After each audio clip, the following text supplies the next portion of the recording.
players gather to cast powerful spells, some of the oldest and most powerful in the history of Magic the Gathering. Cabal Therapy, Careful Study, Altar of Dementia, and many others. Battling head-to-head in brutal combat, they all have one thing in common: to uphold their legacy and the search for eternal glory.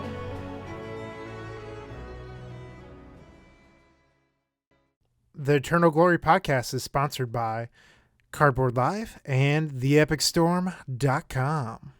Hello and welcome to episode 15 of the Eternal Glory podcast. My name is Anzi D and I'm here with Bryant_Cook. How you doing this weekend? I'm pretty good, but it's not exactly the weekend. It's Wednesday. Oh my goodness. Yeah, Wilson, how are you doing? Wilson? You there? Oh.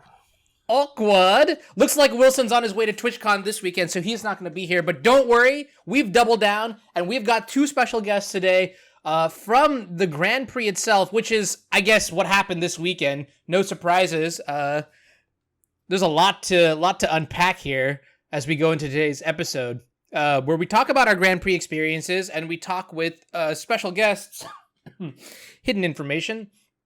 So yeah. Before we do that, let's dive into the quick hits. As usual, we got some donations from, you guys already know, Dick Fisher, Sugar Daddy, is definitely covering us with two donations from last week's episode and this week's episode. And then we also have Dougal Warby, a.k.a. Doogs on Twitch. Is that right? That is correct. Yeah, or you can catch him streaming some Maverick action or just like fair creature-based Magic in general. So thank you guys so much for your donations. At Force of Phil really does appreciate it. He's our editor, and that's where your dollars go to make this podcast crispy clean. So as usual, Brian, I mean, obviously, like, you were at the Grand Prix. I was at the Grand Prix. Wilson was at the Grand Prix. Our fans were at the Grand Prix. But what else was going on before leading up to? Because we did take a 1 week off so that we could schedule this episode this week to talk about our GP experiences. It's been kind of a crazy week, or should I say a couple of weeks. The last 3 weeks have just been between like work and personal projects and Star City Games Syracuse, Magic Fest Atlanta. I feel like I've been constantly on the run and constantly traveling. But when I did have my own downtime, I actually decided to build my own desk. I bought some tools and just made it happen. I didn't like the way that my office or my home, I call it my own nerd room, was set up for streaming/recording, so it is now optimized for creating my own legacy content by building a desk that isn't up against a wall. So that's what I've been spending my time on. Yeah, back in the day, like a couple years ago, I don't know if you guys have seen my setup, but I kind of went through like the same thing, and I can tell you, like, having your own customized furniture is just a godsend compared to, like, I don't know, just like the generic IKEA or pre-built whatever stuff. So yeah, that's pretty cool. Let's see, what have I really been up to? So LPL was announced earlier today. So that's going to be starting on October 2nd. And this year I'm taking the role of producer, I guess, since I'll be the one behind the scene navigating. Woo! Yeah, navigating all of the OBS stuff, the behind the scenes technical stuff. So looking forward to that. It's going to be a blast. Wait a minute. LPL. Waiting. That sounds really familiar. Legacy Premier League? Yeah. I feel like somebody last season in season 3 of LPL took home the trophy. It was Wilson, right? Wilson won the LPL? I thought it was Jarvis. Oh, snap. Just kidding. Bryant, you actually took down the finals last season, right? I did. I didn't play any Storm either after week 1. I decided that I wanted to show my range. So I played a lot of trolley sort of decks like Eldrazi, Miracles, that is a troll deck, and Dredge. The last few weeks I lost 1 game out of 12 matches or 6 matches. I'm not very good at math. That's actually pretty insane. I mean, cool flex and okay, I guess. Am I allowed to do that? But yeah, no, so LPL starting up. That's going to be super awesome. You can check that out on twitch.tv/itsjulian. A lot of work has gone into this, and we've got a pretty stacked roster. So be sure to check it out. What else we got? hold on a second. As someone who does design/development for a living, I think Julian and whoever he got to do the graphics this year went way over the top. It looks amazing. The animated GIFs of Rashadinport, Caracas, everyone having their own pixel person. It just looks incredible. Julian really knocked this one out of the park. Yeah, I sure love those GIFs of Caracas and Ancient Tomb and Rashadinport and... We're going to have to get a new host for this podcast. Yeah, bye, Bryant. No, but for real, though. And to the point where I'm curious, like, how I could even get in contact with them, because it was a really good trailer. So, yeah, mad props. So, a couple weeks ago when Star City Games Syracuse was happening, Wilson and I did not do very well. And we ended up at a bar where I posted a picture to our Twitter account of Wilson with 2 drinks, one of which was mine. But our Twitter fans seem to really enjoy it, so maybe we should do more stuff like that. I know that we met Eric Burlett at Magic Fest Atlanta, and some people, other fans, were wondering how they could possibly meet us. So if you see us at an event, just come up and say hi. That's all Eric did. Yeah, no, that's awesome. Actually, one thing I was doing in Atlanta is I had like a bag of goodies, and anyone who was like, "Hey, what's up? Nice stream, nice podcast," I'd gift them like these awesome cards. So shout out to everybody who came up and said hi. Honestly, like it is really, really awesome to just meet every one of you guys in person. And I don't know, it just makes it really worth it. You guys were all super positive, super awesome. And it was a blast meeting you guys. I hope you guys enjoy, the giveaways, and I'll catch you at the next big event, I guess. Yeah. If I knew that you were giving things away, I would have talked to you. Oh yeah, it was kind of like an impromptu thing. The truth is, I was supposed to give them away like over a year ago. Like I just bought all these cards from Japan when I visited, and I was like, all right, I'm gonna do it. I'm gonna finally do it. So I did it. Nice. So why don't we start by digging into the feedback from the last episode? I'll take the first one. Was a little disappointed that Bomberman only had a brief mention in the 90-minute metagame discussion. This episode will not age well after our top 8 Star City Games Syracuse and Atlanta back-to-back from F711, aka Eric Burlett. AKA Drake, right? Because, oh my God, I love this kind of stuff. I love it when people just like, they've got the ball in their hand and it's like, called shot. And then, you wait to see what happens. No, I actually did see a lot of Bomberman in the event. I mean, like, it was one of the more played Chalice decks in my mind, or at least it was on my radar in terms of things that I need to beat. I mean, we obviously know like how the deck has just gotten significantly boosted with the addition of Karn the Great Creator. So I do like how it was looking going into the event. I mean, the top 8 shaped up. I mean, we'll get into this discussion more, but the top 8 shaped up pretty nicely. Unfortunately, no copies of Bomberman. Did it do well at Syracuse?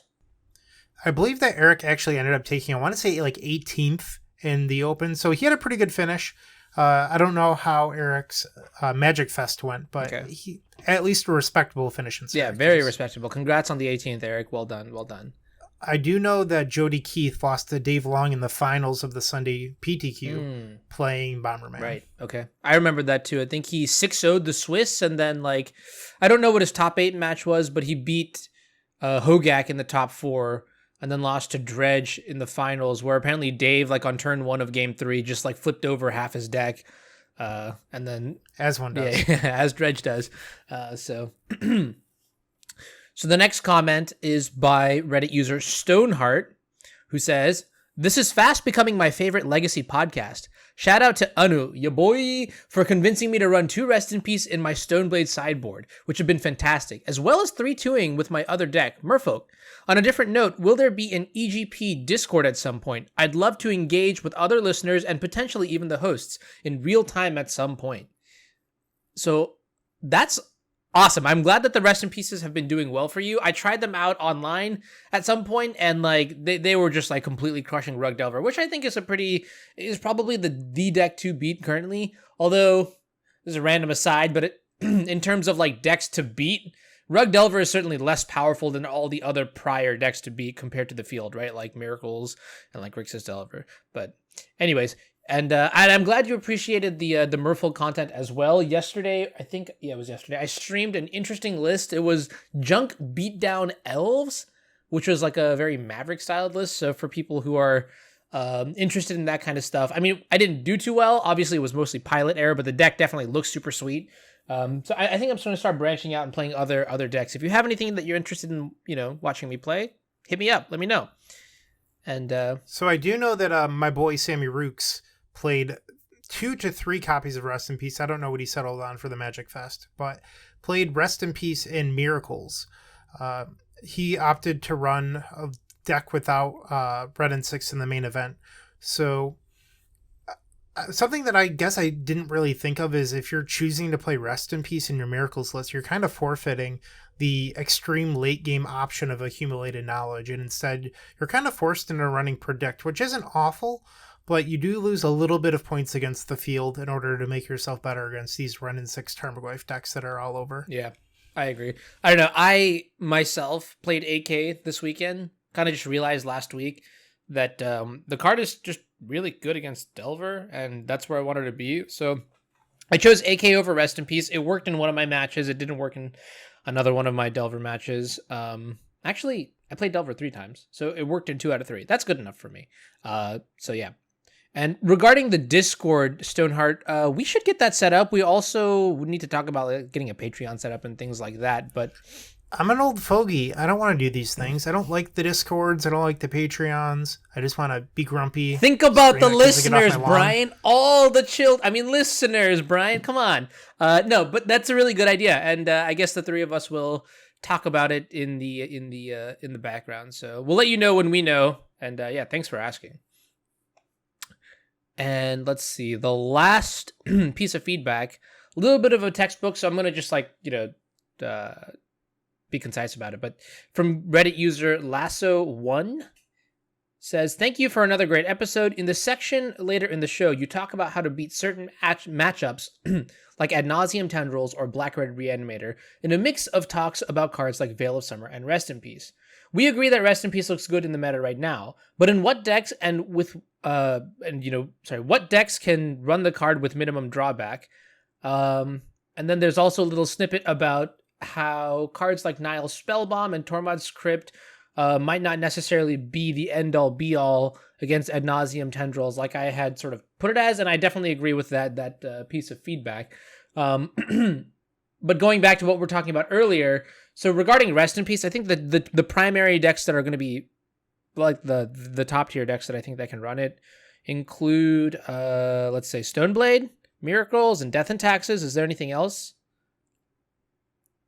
I think that's about it, to be honest. Maybe, no, Bomberman wouldn't run it because they play the Lines of Diamond combo. Yeah. I'm going to shut my mouth now. Yeah. The other, I don't know if this is maybe another fringe deck, but there's a Bant food chain deck that randomly popped up out of nowhere. Is that another deck that could also theoretically run it? I mean, that's not top tier, but this is I'm just thinking, what deck could play Rest in Peace and do well? I don't want to discuss card choices if we're just going to throw out tier 7 decks, because then we're going to have to keep on bringing up Nick Fit, and it's just not a good look. Well, you know what? White Nick Fit can't play Rest in Peace anyways, so I'm glad we got that out of the table. But yeah, those are the 3 decks that I think would play it. And if you're looking, at least for last week's event, there's also the Jeskai Mentor deck, I guess. That one is... That deck is the same deck as Miracles. I understand that they're slightly different, but if you're sharing 52 cards, you're the same deck. Okay, that's fair. I tried playing Rest in Peace in my Red and 6 deck, where I would board out Red and 6 every time I boarded in Rest in Peace. It was a nice thought experiment, but I ultimately opted on the power of AK instead. So yeah, I don't know. That's pretty much it. And then let's see. I think that wraps up the feedback from the last episode. So I say... So, hold on. I'd like to talk about your Star City game Syracuse. How do you do there? Well, I went undefeated in the Swiss portion of the event. I slept until 11, woke up, turned on coverage, and had a blast. It was fun to watch, but I didn't actually get to play. How about you, though? I feel like you were there. Actually, you already mentioned you were there. Yeah, it was not a good weekend. Started out pretty hot, defeating Rug Delver. Felt like I was on top of the world. Next round, I got paired against Death Shadow, which has traditionally been a very bad matchup for Storm. Unless you draw your cards that actually say Storm, it's pretty tough between having discard spells, counter magic, and then, Plague Engineer, things like that. So I got crushed. And then I got paired against a person on Black Red Reanimator who said they don't even like Legacy and they didn't want to play in the event. Easily 2-0'd me. And my event was over at that point, at least mentally. I punted the next round because I was so defeated about my start and decided to go get drinks with Wilson. But I would like to give a shout out to Anthony Laverde, who took 20th or 21st in the Open.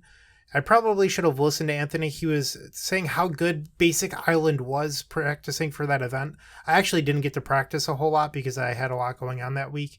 But Anthony had figured out that Island was almost necessary for the rug decks that were super popular, and his finish clearly showed that he was right. Yeah, so actually I just want to like briefly address that sort of mental fatigue is so real. That you're talking about, like how you were just like, you said you're like out of it after like 2 losses, right? That happens to me all the time. And honestly, that's something I should get better at. Usually when I'm knocked out of top 8 contention in most events, I just like stop caring immediately. And it definitely shows in my play. So it's just glad to know that I'm not the only one. I guess in some future episode, we could talk about how to sort of overcome that. But I don't know if that's the kind of thing that, you know, any of our listeners also experience, you know, just let us know in the comments below.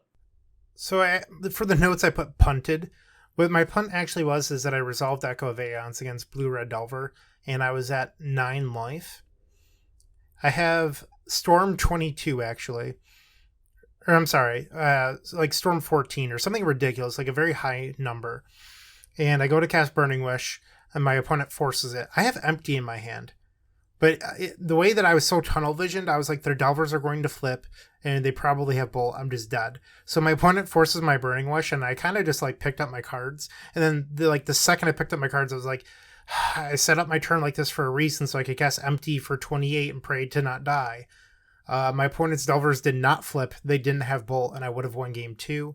That said, there would have been a game 3 where they were on the play, but I was still in it. But instead, like, I was so defeated about my day at that point where I just didn't care, and my play showed it.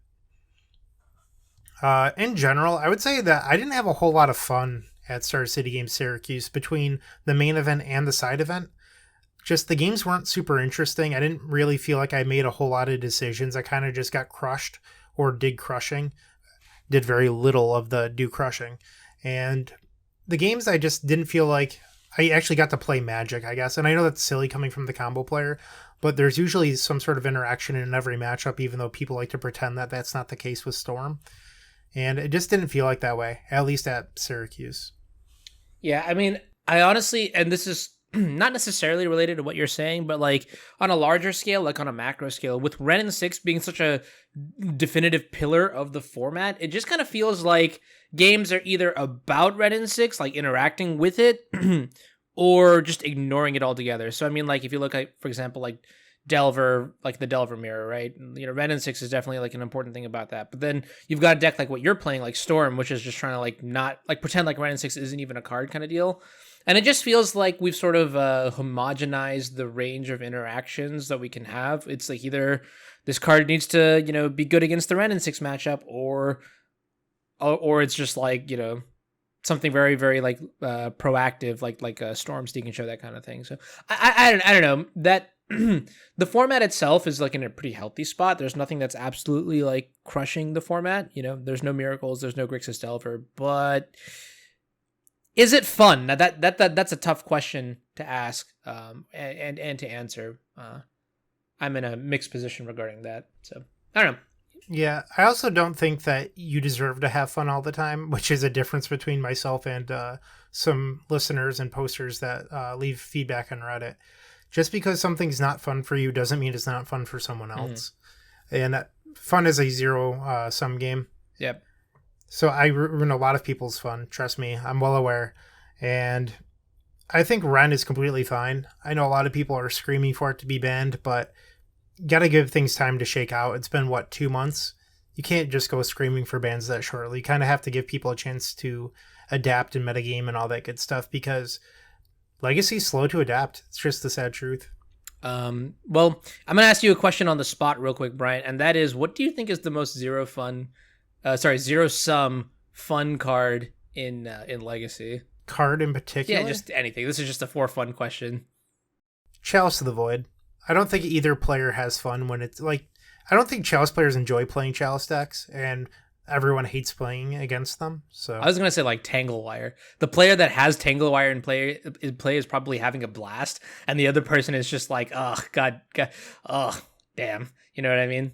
Maybe I didn't answer correctly. Oh, whatever it is. But okay, cool. So I guess let's transition to my tournament experience. So I obviously didn't play in Syracuse, but I did get to play in Atlanta. And full disclosure, I'm not going to go through the whole thing because that would just take up so much time. But I do have like the full tournament report and the VODs of my Twitch channel, twitch.tv/onz104. Check it out if that's interesting for you. I will break down what exactly happened in my tournament on just tournament experience. So going into this event, I had moved to the West Coast, like about a year ago. Something about being on the West Coast that I had noticed, over time was that there's not enough like big legacy events, which is what I usually go to grind, Planeswalker points for buys and things like that. So going into this event, I actually had a whopping 0 buys. It felt like 150 points short before the May reset. And I was really nervous because the last time I went to a Grand Prix without buys, I went like 2-3 drop, albeit that was my first Legacy Grand Prix ever, but still it was like kind of shocking / nerve-wracking. So I entered the Friday PTQ with the hopes of obviously going 6-0 top 8 win, Pro Tour, win the Pro Tour, that kind of thing. But, they also said, if you go 5-1, you get 2 buys for the event. So thus begins my Friday experience. I arrive at the venue about like half an hour before the event starts, and I'm running around looking to buy an FBB Plateau. I find it 5 minutes before the event, and then I get a game loss because I just didn't sleeve my deck, didn't have my deck list written down, and it was really, really embarrassing. Like the most underdog kind of thing that could ever possibly happen. You're leaving out part of the story here. What part? You were running around the room screaming, I just bought a plateau. Oh, yeah, I remember that. Brian was just like down the hall, and I was like, oh, check it out. I got an alto piano. And Brian was going to say like, hi, I haven't seen you. And I just like walked off after that. So that also is a very underdog part of the story. But anyways, I sit down for round 1. I'm paired up against Ely Cassie, and I'm just like, well, all right, I got a game loss. I'm probably going to lose this match because my opponent is like really powerful. Game 2, whatever the rules are. He goes turn 1 Vista pass, turn 2 fetch an island, brainstorm, concede. And I was just like, okay, I guess I take that. Like, I don't know. Like that was, yeah, exactly. Right. So, he actually thought the event started at like 12. So he wasn't completely ready. Hadn't fully tuned the deck, which I'll tell you what it was. Game 3, he goes turn 1 island, turn 2 plains, Ichor Wellspring. Brian, what deck is he playing? Sorry, turn 3, he plays another Ichor Wellspring. KCI? Turn 4, he plays Urza. Ding, ding, ding. Actually, he didn't really play Urza on turn 4, but it sells the story a little bit. So, no, he played a Ratchet Bomb for my Ren and 6, ticked it up to 2, and then blew up his Ichor Wellsprings and drew cards and killed my Ren and 6, which is pretty exciting. I mean, that was a pretty backbreaking moment. Fortunately, Accumulated Knowledge drew 4 cards that match, and I won. That sounds awful. Well, I don't know. I asked him about the deck afterwards, and he was just like, yeah, I took the modern deck and tried to make it a legacy deck. He had some cool cards, like he went Transmute Artifact. I was like, all right, this resolves. And then he got Defense Grid, and I was like, well, I shouldn't have let that resolve.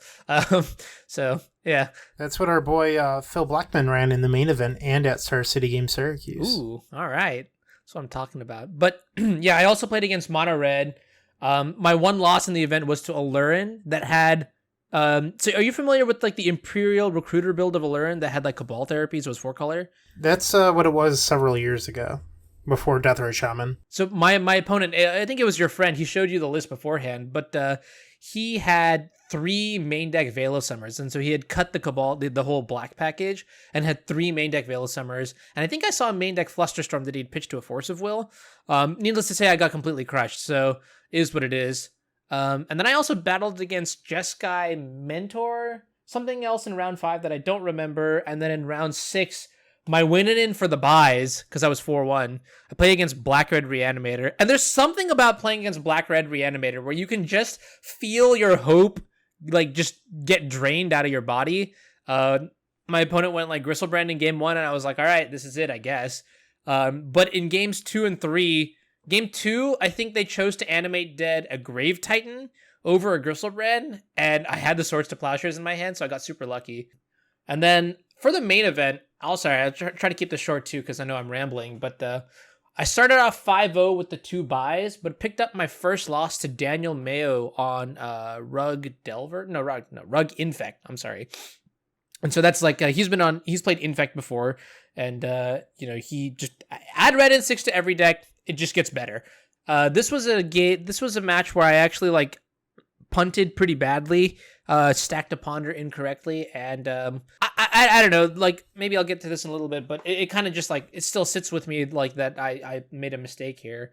And then in the next round, I lost to Death and Taxes player who resolved Palace Jailer in game 2 and drew like 7 cards off of it or something like that. It was pretty brutal. So I'm sitting at like, 5-2 after a 5-0 start, just like thinking, is this how it ends? And my round 8 opponent, Bryant, is playing Goblins. And I found this out the hard way because they went Cavern of Souls, Goblin Lackey, attack, put Krenko Mob Boss into play. Reveal Terminus. No, so in this event, I actually was playing Supreme Verdict over Terminus, which kind of came back to bite me later on. But so I get lucky in this match as well. My opponent whiffs on a critical Ringleader flip in one of the games. And in the other game, I think Ren and 6 was able to take control. So it's pretty crazy how, I don't know, just like Red and 6 just warps certain matchups. Or if I was playing regular Miracles, so for full context, I should have mentioned this. I was playing the 4-color Snow White deck, the Disney deck that I like to call it as. And it's pretty crazy. If I was playing regular Miracles, I probably wouldn't have had that kind of those kind of options available to me. So mad happy that I played this list. But I was able to win, and then we day 2'd, and just like a high level, my day 2 matchups were Rug Delver. I lost. It was the first round of the day, so I was knocked out of top 8 immediately. Blue-Red Delver, Death and Taxes, 4-color Control, Goblins for a second time in the same event, and 4-color Control. So clearly, based on my matchup spread, Goblins is as tier 1 as 4-color Control and Rug Delver. I actually watched your Goblins match, and you masterfully won game 2 in a position where I thought you were behind, and then you dug and you got ahead, and then you closed the door very quickly, and your opponent conceded. And then your opponent started off game 3 after you kept a decent hand with turn 1 Lackey, turn 2 Sling Gang Commander plus, what's the name of it? Critter Maker. Yeah. And then turn 3 played another bomb, and I just walked away. I was like, there's zero chance. It was the roughest thing. And so I played against Mike Hatley, who is a veteran Goblin aficionado. And the way this guy played, I got to give props because I was really impressed. Like, I don't think anyone else really impressed me that much when we were playing in the tournament, but he definitely did. And it's just sort of like the motions that he used when he played it. Like, he went turn 1 Cavern Goblin Lackey pass, knowing I couldn't do anything. Turn 2, I passed. My hand was like Ren and 6 Brainstorm and Ponder. No plow, so it connects. And like you mentioned, he just like slammed everything onto the table in like one like gush moment. It was nuts. He was attack, slam my Sling Gang Lieutenant, make my 2 goblins, play the Creator Maker, untap. It was like Chieftain, right? Chieftain is the one that gives +1/+1 in haste. Yeah. Kill my Ren and 6, hit you for a bunch of damage. Next turn, play Goblin Sharpshooter, sack my Goblin, untap it, tap it again, sack my Goblin, untap it, tap it again. I was dead like 10 times over before I could even cast Supreme Verdict, so very impressed. And just like in summary, I think my highlight plays, my favorite plays from the event, I got to Veil of Summer and Abrupt Decay targeting my Ren and 6. That was nice. I got to do that twice in the same game, so that was double nice. I mean, Cryptic Command is a powerful, powerful card. And then also at one point in the event, I was able to ultimate my Ren and 6 and retrace AK for 3, like multiple times. I think it was against the Black-Red Reanimator opponent. And that was actually just, it's such a good feeling to draw 6 cards in one turn. Like, oh man. And then lastly, props to the card Monastery Mentor, because I think it won me a lot of games or put me in winning positions in a lot of games that no other card would have. So I was actually watching one of your matches because I've been watching Sam Rukas play a lot recently, and the way that you two play Monastery Mentor is very different. And I actually wanted to talk to you about that at the event, but I kind of just forgot until now, where Sam plays it very aggressively to get ahead. And the way that you play, you kind of hold it until you're confident that your opponent doesn't have anything, and then you play it and you get like 6 monks in one turn and win. Where Sam's kind of just like, well, if you don't answer this, I win. I'm not saying one is right or wrong. I'm just discussing the differences between the two play styles. Yeah, I think, like, so for anyone who really knows, like, my history with Miracles, you probably know that I'm not a huge fan of Monastery Mentor, although I think the tide is slowly turning, and maybe it is, like, a necessary evil into my best friend, Frank. But the thing is, like, the way I look at the card is, like, I've just been burned so many times, like, tapping out for Mentor on turn 3 when I have nothing else to do, or, you know, just like, hey, maybe I can, like, cheese a win out of here. It very, very rarely works for me. To the point where I think I may have been like conditioned into like playing it super cautiously. Although there are definitely situations where, you know, you are 100% supposed to just slam it on turn 3 and be like, you got it. But I try to avoid those situations. Do you think that changes with Force of Negation? That's a really good question. I haven't really done too much calculus on it. I don't remember if Hans Jacob was playing Misdirection in his deck. I don't know why I'm mentioning this, but for Force of Negation, I think doesn't really change it because Abrupt Decay is still technically a card, but I guess it does make Lightning Bolt. Like if you untap with Lightning Bolt, then it's a little bit worse to Force of Negation. You know what I mean? Because then I get a monk, but I don't know. The idea of Force of Willing to protect my Monastery Mentor is not really where I want to be, if that makes sense. I want Mentor to naturally be good in the situation rather than having to force it through, because that's just like overstepping sometimes and you can get very punished for that. So yeah. And then I guess the last thought is, personally, like I finished 11-4 in the Grand Prix, which is about average for my expectations. This is a little bit below average, which kind of just sits with me, like in terms of like improving as a player. You know, sometimes I this sort of like this performance kind of makes me wonder if I'm like plateauing or how to sort of break that plateau. You know, I did make some pretty big mistakes in the moment, and it's kind of funny how just like the mistakes that I made are like seared in my mind, even to this very moment right now, where I can tell you the exact board state, like, you know, my opponents and like all the details behind it. So I don't know, I'm just trying to like channel all of this, all of these emotions into something positive, which is, I think, you know, probably a really good, I hope that's like a good outlook in terms of improving for future events. So yeah, I don't know, could do better. But I am very happy with myself because I took a deck that I think very few players played in the event, or very few players have, you know, even like dared to touch, and I think I did pretty well. 38th place is not too bad, so I'll take it as you know, just like a minor. This is the first time I didn't register Terminus in a Legacy Grand Prix. Here's how I did, kind of deal. How did your event go, Bryant? Well, I also played the Friday PTQ. I lost round 3 to Blue Red Delver. The games weren't close. My opponent just had everything. Sometimes that happens. I specifically remember losing game 2 to turn 1 Spell Pierce, turn 2 Null Rod, and I was like, well, maybe I can empty twice to win this. My opponent had double Force of Will for things like Rite of Flame, and I just got crushed. And then I lost the last round, which would have put me at 5-1, similar to you, to Matt Vuk, Ozymandias 17, the famous 4-color lone player from Magic Online. The games weren't close. Matt mulliganed to Chalice 0, Chalice 1, and I did nothing. Then game 2, I kept a hand that could interact, but ultimately did not get there. So that was my PTQ. 4-2, it is what it is. The main event, I started off by losing to Black Red Reanimator, which is very similar to how my Syracuse went. And the very next round, I got paired against an opponent that I knew was on Dredge because I had seen them in the PTQ playing against one of my friends. Robert Wilson is a friend that lives in Columbus. I was chatting with him in between rounds. He's like, don't drop. You might as well play for Planeswalker points. And I know that we're midway through the year, and I know that my local events are no longer sanctioned, which is how I traditionally get all of my Planeswalker points. Like the last few years, I've finished somewhere around 4,000 Planeswalker points. But I play a lot of locals, and now that they're unsanctioned due to allowing proxies, I didn't really know where I was at. So I decided I'd play another round. and Julian John is asking me what I'm doing sitting down in the losers bracket at, what was I at the time? 2-2, 2-3, something like that. 3-2. I was 3-3 at that point. I'm sorry. And I mentioned that my deck's not very good against graveyard decks. And in fact, when I did have time to test in between the last few weeks, between building my desk and the Syracuse Open and everything I had in my life, I was losing a lot online to Black Red Reanimator. And I've kind of tilted off a little bit about it over the last few weeks. I just hate that deck. It is super unfun to play against. And I don't think it's rewarding to play ultimately for a lot of people.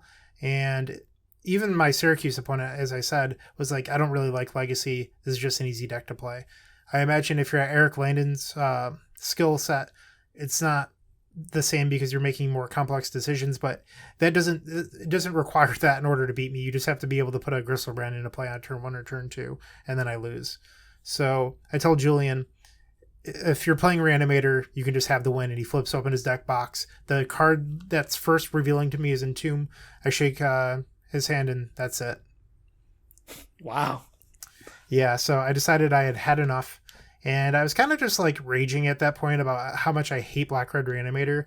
And I was at dinner with Anthony Laverde and Sam Rukas and some other people, and I said to myself, I'm going to play Tormod Script. And I know it's kind of silly, but over the last few years, dating back, I don't know, it's got to be like 3 years at this point, I've always had the mindset of, if a matchup's so bad, you should just look to dodge it rather than trying to fix it. And I think Black Red Reanimator has become so popular, partially due to the Versus Live video, where they were advertising it as a deck that costs under $1,000, but is tier 1. Like, the number of people playing it has just gone up. And I can't just look to dodge it anymore. At some point, you have to, look at the harsh reality of your deck's not good against something. You should try to fix it. So, in the Sunday PTQ, I played Tormod Scripts. And they were pretty good. You were going to say something? Yeah, question. Why is the Dredge matchup not good? So the Dredge matchup is a little different from Black Red. It's really die roll dependent, and I did not win the die roll. My opponent won the die roll and discarded half my hand on turn 1. Game 2, I won on turn 1, and then game 3, they turn 1 me. That's combo matchup. So I uploaded a video to the Epic Storm YouTube channel, where I talk about my deck choices and my deck decisions and stuff like that over the last few weeks, because I've played 3 different deck lists in the 3 events. So going into the PTQ, I played a 3rd deck list, and I am a superstitious person. So going back to the format playoff where I took 10th, I feel like I never do well whenever I decide to play snow-covered basics. I know it's super silly, but over the last 2 months, I've been playing snow-covereds. In the format playoff video, I switched back to my basics, took 10th. I played the PTQ, the Star City, and the main event at Magic Fest Atlanta with snow-covered basics. Did kind of poorly in all of them. PTQ, switched back to my basics, 501 in the top 8. I know it's like a silly superstitious thing, but I don't think the name Bryant Cook is gaining anything by trying to pretend that I'm 4-color control. If you don't know what I'm playing, I'm probably going to beat you anyway, and I'd rather just play with my own cards. I don't have good justification or anything. It's just I like my basics, and I feel I'm very much like a good luck, bad luck person. It's why I wore that Mets hat a couple of years ago when I was on that heater to every single event I went to. That's the XJ Cloud theory too, right? John Ryan Hamilton refuses to split his planes between snow-covered and regular planes. And that drives me crazy, but I get where you're coming from, right?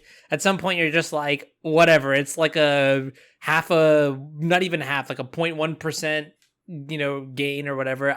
You could just eschew it or whatever, or choose to forego, or whatever the correct rhetoric is. You get what I'm trying to say. That I hear you. I see you. Yeah. And that comfort zone. And then I made a really small change in my main deck that wasn't related to my sideboard changes. I decided to, in the main event, I ran 3 Myers and 1 Tarn.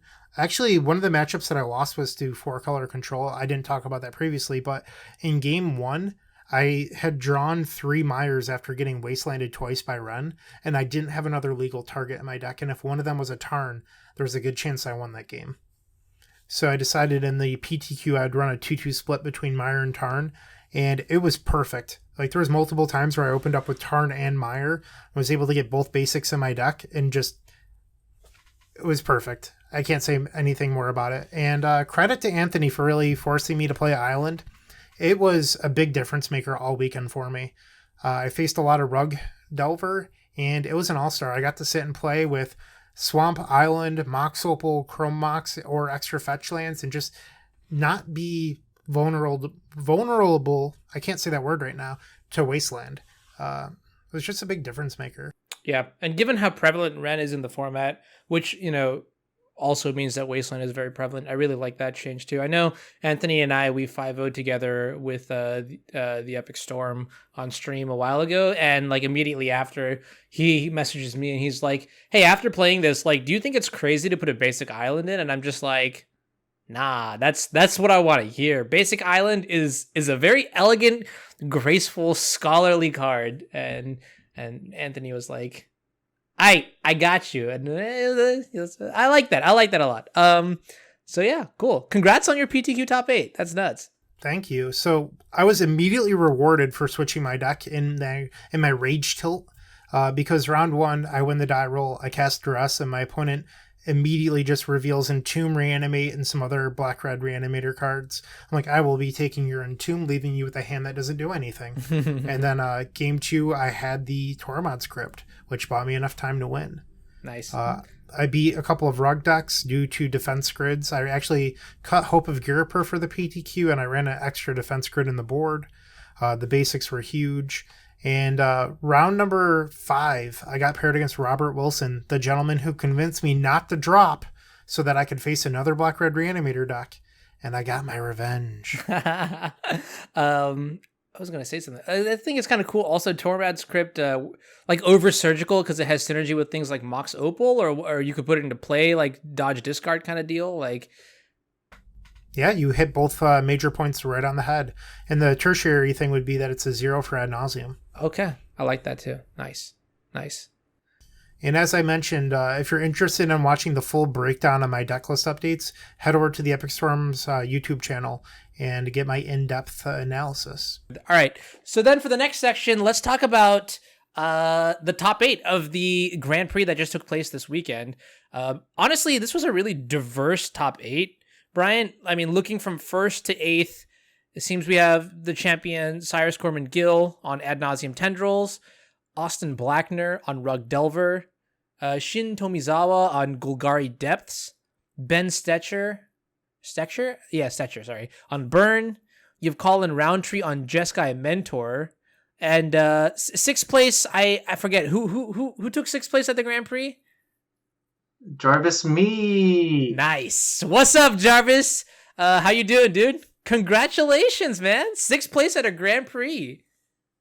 I'm not satisfied, but Hey, I accept it. That's the grinder lifestyle, dude. Fun fact, apparently Bob said that you are the first person to enter the category of having 5 1% finishes or better in Grand Prix. I don't know if I said that right. You said it right. And that's actually a meaningful statistic because it's independent of the size of the Grand Prix. Oh, yeah. Good point. And so just to clarify, when I say like 1%, I mean like Jarvis has finished 5 times in the top 1% of Legacy Grand Prix, right?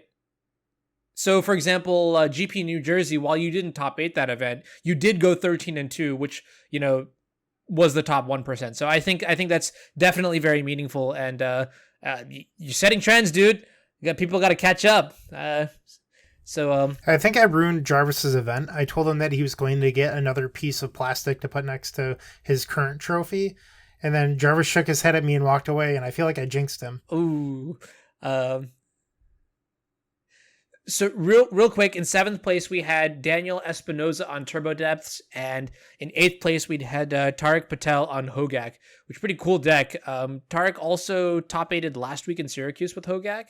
And correct. You battled against Hogak in your PTQ, right? I did. I faced Cat Light in the top 8, and unfortunately my deck kind of didn't get there. I cast Echo Vans twice in one turn, and then 2 Ponders going all in the same turn, and missed on both when I was looking for a tutor effect. But it was a crazy match. Our match was probably over an hour long, and we were playing fairly quickly. Yeah, that's incredible. So Jarvis, as the guest, I'm gonna shoot this at you real quick, real fast. How do you feel about the top 8, the breakdown? What is your initial reaction about, just like in terms of like the format legacy? What is it? How do you feel about it? I think it's pretty good. I think the people who are asking for cards to be banned are probably overreacting based on Magic Online results and whatever. I have a pretty high bar for banning cards, and I don't feel like the current sets of cards that people want to be banned are reasonable choices. So, and I think this top 8 sort of bears that out. Like you see a bunch of different archetypes from different, macro archetypes. Yeah, So that's a really good point. One thing that I was talking about earlier in this cast is that it just feels like it's either you are a deck that's trying to beat Ren in 6, or you're a deck that's trying to ignore Ren in 6. Do you think that's kind of true? yeah, I think that's a great point. If you just look at the top 8 decks, a bunch of them, play Ren and 6, all of the Rogue decks do. Ant is like, oh, Ren and 6, that's cute. We don't care. Golgari Depths, well, it depends on the exact version. They can care, they may not care. Burn definitely doesn't care. If you want to dirtle, recurring lands to your hand while I'm lava spiking you every turn, that's really adorable. I bet Burn players are very happy to finally have a GP top 8 and the finishes list thanks to Ren and 6 not doing anything. Is this the first GP top 8 for Burn? Yes. It is. Wow. Okay. It only took this long, but we got there. Yeah, and then even like Tarek's deck, the Hogak deck, is just like turn 2, you can play Red and 6, I'll play Altar of Dimension, just kill you. You know what I mean? Like, so that's just kind of it. About that, we actually found that in the modern matchup, when Hogak was a fully powered modern deck, Ren was actually kind of good in the matchup if they didn't have Bridge from Below. Oh, really? Yeah, I mean, all of their creatures are X1s, really. And what we also found out was that the Hogak deck, in particular, if you combine it with Rest in Peace or something, Ren is extremely effective versus them. And also, I mean, Tariq's deck is not clearly a port of the modern deck completely. In fact, when Ari and I first played the Hogak deck, when it was legal and modern, we joked, oh, this feels like a tier 1.7 legacy deck. And then people have been working on versions of it, and this blue version, I think, has some strengths and weaknesses, but it's a pretty strong deck, I think. So overall. let's talk about your event then, because I mean, as the 6th place Grand Prix Atlanta finisher, I mean, I'm sure you have a lot to talk about at this event. So let's start with like before the event even begins, right? Like the weeks leading up to the event. What was your testing experience like? And I mean, what made you pick the deck that you chose for this event? The beginning of that story is probably like 4 to 5 weeks ago, whenever Modern Horizons, started making a real impact on the legacy scene. I sort of just saw some friends, crushing it with various Delver shells that have Ren and 6. Max Gilmore and Lawrence Harmon both playing Rogue and 4-color Delver. I tried both of the versions. The 4-color deck felt a lot more disjointed, and the mana's not quite clean. So I sort of settled on Rogue, played it in a Legacy playoff, played it in SCG-Syracuse, didn't do that great there. Then I took the week off between Syracuse and this event, just trying to predict what people were going to do, not trying to play more matches with my deck versus random opponents on Magic Online. Okay. Yeah, I know you and I, we've talked about that, how just grinding your deck endlessly on Magic Online has diminishing returns. So then tell me a little bit about this sort of like prediction process where you like focus on the theory more than the actual execution. What are some of the conclusions that you had made, and how did it reflect in your deck? The biggest conclusion I came to, especially looking at Syracuse, is that Rug Delver was going to be everywhere in the winner's circle. And if you really wanted to win the event, you needed to make sure your deck was like at least reasonable versus Rug. And for me, choosing Rug, that just meant I wanted a better mirror plan. Hence the adoption of cards like Submerge in my sideboard. If going back to that event, I would probably just play a third Submerge, knowing what I know now. I thought 2 would be sufficient, but a third would have been nice. Okay. I actually don't have your list pulled up here, but were you like, do you think so? Were you also playing Vapor Snag? Submerge against Dark Depths is somewhat passable, but I know that there's like some Depths players will be like, oh, Submerge is kind of a joke. I can play around it kind of deal. But where's your thoughts on that? Because Depths was another big player in Syracuse, right? Right. Let me explain my theory behind that. I've played a reasonable amount of Dark Depths as well. The option to play around Submerge is not free for them. If they have a crop rotation, it is more free for them, but it's not like a slam dunk that they just won't have a forest in play. Obviously, if they get to discard spell you and see that you have a Submerge, the whole jig is off the table. The problem with Vapor Snag is that it's just not good versus a lot of the other creature decks. Take, for example, a Maverick deck with like Cavernous Souls and whatever. You really don't want to draw Vapor Snag versus them because that doesn't really solve the problem, which is an enormous knight just getting a wasteland every turn. It just buys you one turn of reprieve, whereas Submerge, kills the knight. Yeah. In response to maybe like a fetch land or even a night activation, that's pretty clean too. I like both of those. Okay, yeah, I like that. Your list also, let's see, what else is interesting about it? So, yeah, you've got that crop rotation package. I like that you've included Grafdigger's Cage as your sort of hate piece. That card recently I don't know why, but it just seems pretty good against all the relevant graveyard decks. Yeah. There's actually a lot of good things about it. One thing to note is that it actually shuts off Mystic Forge. It's the same wording as Cage versus Experimental Frenzy, because the player's playing the cards from their library, so Cage shuts that off. That is really interesting. I never considered that. It was one of the reasons I decided to play Cage over that, because I thought there would be Mystic Forge deck. I didn't want to play another necessarily like Naturalize effect is how I would qualify it. Ancient Grudge and Return to Nature qualify as Naturalizes to me. Also, knowing what I know, I would have gone back to my usual Null Rod instead of Return to Nature. A lot of other people told me Return to Nature was great. I still disagree with that. I think its flexibility is nice, but it's just a really underpowered card. Yeah, I mean, matchups like exiling a Gristlebrand seems pretty cool, and maybe if you're lucky, like a Punishing Fire or Life from the Loam, but I mean, Null Rod, like in the matchups where you would board it in, like Null Rod against Storm just lights out, right? Null Rod against like the Mana Rocks decks or whatever, the Karn decks, like lights out. So, I mean, definitely like when you have a sideboard and you want to have like very, very powerful dedicated hate cards, Null Rod is certainly way up there compared to Return to Nature. So I like that assessment that you've got going on. Well, also for a deck like Rug, I think it's actually more important for your cards to be haymakers and not slight upgrades to like cards in your main deck. A card like Naturalize is not really significantly better than like Spell Pierce, Spell Snare, or even like Force of Negation.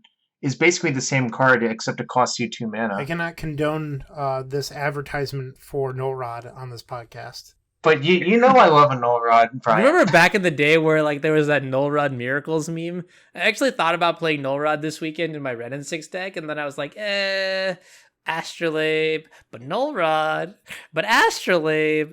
It was a tough choice. I ended up not doing it, but it's just like in the back of my mind. Your boy out here. Do you have any highlights or memorable moments from the Magic Fest? I actually do have a few. Let me I think I wrote them down somewhere. Let me see if I did actually. Jarvis is currently digging out his diary. Captain's log, day 36. We made 6th place. My diary is a Facebook post because otherwise I forget all this stuff. Oh yeah, you were telling me about that in the event. You're just like, then I just send people the link, which is super, super useful. Here I am, like I don't even remember like some of my rounds that I played. Okay, the first memorable part was I'm playing round 8 versus Greg Mitchell. If you guys know who that is. Yeah. Game 2 is the interesting one. We have basically identical starts. Like we play literally the same like 6 cards in a row over like the first 3 turns. Then I draw my second copy of Submerge, and this was after he had pondered to set up a second Delver and played a second Delver. So by submerging his second Delver, I knew his first Delver wasn't, or he already had a flip Delver, so I submerged his flip Delver, so I knew his second Delver wouldn't flip, and I barely won the race because I bought a turn of basically just him having 1/1s and him having to redraw this 1/1 that he doesn't want to redraw. Right. So literally in this situation, Submerge won you the game where Vapor Snag would not have. Yeah, I mean, obviously one damage can be nice in those sorts of racing situations, but I think literally since he was forced to redraw the card that he doesn't want to redraw, it was so much better, frankly. Is that tempo? I mean, it's actually a combination of tempo and denying your opponent a card, like drawing a card. So it's like sort of a weird reverse tempo, I guess. Next, the round after that is an interesting match as well. I play against an opponent who fetches Bayou off a fetch, whatever, and plays Noble Hierarch. What deck do you put them on at this point? Bayou Noble Hierarch. Brian, I'll let you take this one. You go first. I would probably put them on Maverick. All right, what if their next turn is Inkmoth Nexus Inquisition you? Concede the event. Drop. Wait, is this green black infect? No, it turned out to be blue-green splash black infect. Because the turn afterwards, my opponent played Blighted Agent and a cantrip. So my conclusion was the black was just for discard. Unfortunately for my opponent, his Inquisition saw 2 Ren and 6, which is a really powerful card versus a deck full of X1s. Yeah, in my match against, I played against Infect, and like, I played Ren and 6 on turn 2, they went turn 1 Hierarch, and I pinged down, and I actually got to burn and invigorate from my opponent's hand. Sometimes they have to do that, like especially if they need the mana. Like the next game is somehow even less close. My opponent goes Forest Hierarch. Turn 2 does nothing, not even attack with the Hierarch. I have a Ren in my hand. I choose not to play it because the play pattern of no attack with Hierarch, no casting cantrip, no nothing indicates Spell Pierce or Daze to me. Mm-hmm. And then on my opponent's next turn, turn 3, misses a land drop, decides to tap out for Blight Agent, says go. So then I play a land and deploy my Ren. My opponent just sighs and he just looks, and then after the game just reveals the Spell Pierce. Ooh. Big brain Jarvis. It's like you read your opponent like a book. I like that. Okay. Games tell stories. Like, why wouldn't you attack? Why wouldn't you cast anything? It must be a Spell Pierce or a Daze. There's like no other explanation, right? Let's see. The last memorable one. Ooh. Well, actually, there are 2 more memorable ones. I'll tell them both real quick. Round 11, Mono Blue Omnitel. We get into a counter war over the first show and tell. I have 2 forces, 2 blue cards in my hand, so I feel pretty good about it. So it happens. And then the turn afterwards, my opponent plays a land and plays Dream Halls, and I daze it. And then he basically just dies. Wait, your opponent was playing Dream Halls? It just looked like a deck from like 2011 or whenever they used to play Conflux, Cruel Ultimatum, False Cure, whatever shenanigans. What round was this? 11. My opponent was 9-1. That is actually just insane. What? Okay, all right. Hold on, I have a quick story for you, Jarvis. It's actually one of my favorite Ari Lack stories. My friend Dan is playing in a Grand Prix. I believe it's Grand Prix Washington in 2012, 2013. And Ari and my friend Dan get paired, and I want to say it's like round 8. And Dan wins the die roll. He's playing Dredge. Blind Therapies Ari on turn 1 names Dream Halls, and Ari just slumps in his chair a little bit and goes, "So you know," and then concedes. Was Ari in fact playing Mono Blue Show and Tell Dream Halls? He was, and he had 2 of them in his hand. Wow. That's brutal. That's so brutal. Yeah, that's pretty good. The second game, I counter my opponent's first Show and Tell. Then on turn 4, my opponent has a fetch up, plays Cunning Wish. I waste their fetch. And they're like, oh no, I know exactly what's coming. They fetch, I daze their Cunning Wish because I have so much pressure on them that I just want to stop them from getting a bounce spell from my Flip Delvers. Oh man, that's brutal. Actually, I've been trained, and even now, sometimes I just miss that play. But trained to fetch if I really need something to resolve to play around the disgusting Wasteland Daze combination. So basically I left all of the Wastelands in my deck because I want to take all of the Lightning Bolts and Rens out versus a deck like Dream Halls. Mm-hmm. Because those cards just don't do anything, really. I mean, at least they have random, I know Lightning Bolt shaving a turn off the clock might be relevant, but I feel like it's not just about getting them to 0 life. I mean, obviously you're going to try to expedite that process as fast as possible, but it's more about establishing control, if that makes sense, and having an adequate pressure, and that's where Bolt isn't exactly doing the right job. So one last good story from the Swiss. I'm playing against a gentleman who I have on good authority is playing Ant, and all of their cards are whiteboarded, so I'm absolutely sure they're playing Ant because I was sitting next to this person a few rounds in a row. I believe their name is Max Carini. The games are sort of interesting. My opponent casts a discard spell on the turn I think he's about to go off, duresses me, and sees basically force daze. And he thinks for a while, and he takes my force of negation, starts casting things, then puts a I had 2 dazes, that's why. Puts a Past in Flames on the stack, and I do some math, a little bit of math to see what would happen if I let it resolve and tried to counter the first ritual. It turns out I would still die if I let that happen, so I force of willed the thing. And I also determined that he was just 1 mana short of playing around me dazing a flashback Past in Flames to try to kill me if he had exactly Lion's Eye Diamond as his last card. So that happens, and I basically kill him with whatever cards I have in hand. Now, game 2 is even more interesting. I don't know what you would do in this situation, Bryant, but here's my opponent's play. They go land, fetch, get Underground Sea, play 3 Lion's Eye Diamond, cast Ponder, in response, foot 3 blue, 3 black, 3 red. So I'm thinking about this for a while, and there are 2 forces in my hand, so I'm like, well, if he ponders into empty, I can't actually win, so I have to force the ponder. Also, my opponent's hellbent, and also I'm going to wasteland the Underground Sea next turn. So I'm thinking a long time about why he would even make this play, and then I just show him my 2 blue cards. Did Max show you afterwards that there was an empty or something like that? So apparently his deck has a lot more tutors than a normal Ant deck does. He plays postboard. He has 2 Tendrils of Agony, 4 Infernal, 2 Grim Tutor, and 2 Empty the Warrens, I think. So that's like a lot of business you can hit off of a ponder right there. I think is why he did it. Unfortunately for him, like he decided to go all in, and I'm like, all right, call. Yeah. This reminds me of a time where we were testing. I was playing Miracles and you were playing Delver, and I had a ponder with like 2 cards in my hand that you had figured out were nothing, and then you force a will my ponder and I had Supreme Verdict on top and felt really dumb. Or not dumb, but bad. So, yeah, this sounds a lot like that situation where sometimes it's actually correct to force a will ponders, like...